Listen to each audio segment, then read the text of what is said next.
I've served my I country. find your I've served my comments country. I've disgusting served as my well, country sir. for 34 years. I find your This comments is out of disgusting control. as well. I've served my country for 34 years, and yes, I held a 5-year-old boy in my arms.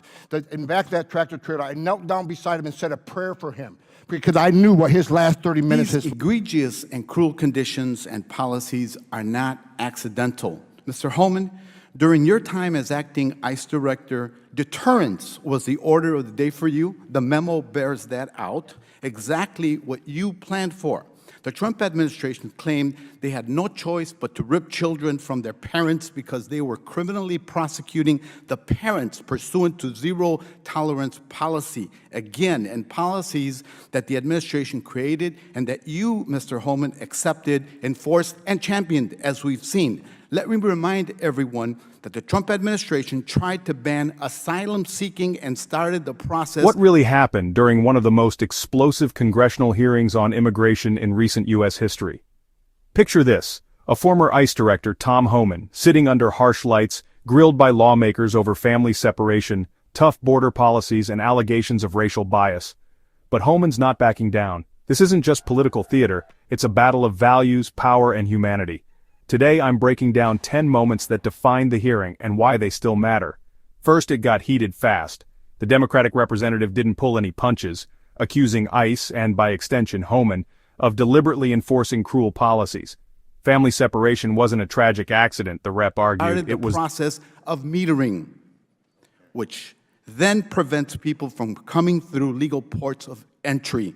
That exacerbated the crisis. People are desperately waiting months just to get in line and be granted the inalienable rights to due process. Mr. Homan, you have said that most immigrants are, quote, not criminals other than the criminal act that they do when they enter the country illegally. That is why I think we ought to revisit decriminalizing desperation, striking sections 1325 and 1326 of Title VIII of the U.S. Code. It was the point. These tactics were meant to send a message, cross the border, and your family could be torn apart. Next, that phrase you've probably heard, zero tolerance. This policy meant prosecuting every undocumented adult at the border, no exceptions. The result? Thousands of children separated from their parents, often with no clear way to reunite. And with policies like asylum bans and limiting legal entry, desperate migrants were left stranded or driven into more dangerous situations. The debate only got more personal. The congressman called out the laws, sections 1325 and 1326, that made crossing the border a crime. Should we really treat desperation as a felony? The statutes that the administration has leveraged to separate thousands of children from their families. Mr. Homan, do you understand that the consequences of separation of many children will be lifelong trauma and carried across generations? Have we not learned from the internment of Japanese Americans? Mr. Homan, I'm a father. Do you have children? How can you possibly allow this to happen under your watch? Do you not care? Is it because these children don't look like children that are around you? I don't get it. Have you ever held a deceased child in your arms? First of all, your comments are disgusting. Felony.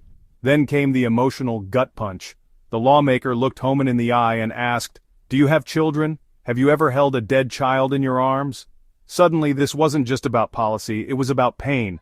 Homan exploded. He called the accusations disgusting, defending his 34 years of service. He revealed that he had, in fact, held the body of a dead 5-year-old migrant and prayed over him. To Homan, these policies weren't about cruelty, they were about saving lives, preventing more deaths, more abuse, more exploitation.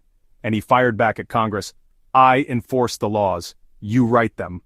A powerful reminder of where the real responsibility lies. Tempers flared, voices rose. The chairman had to slam the gavel, calling for respect. Accusations flew, but so did reminders of sacrifice and service. And just for a moment, everyone paused and listened. This hearing wasn't just about immigration, it was about who we are as a country, and how we treat the most vulnerable. Was it justice? Was it cruelty? Does border enforcement have to mean family separation? I want to hear from you.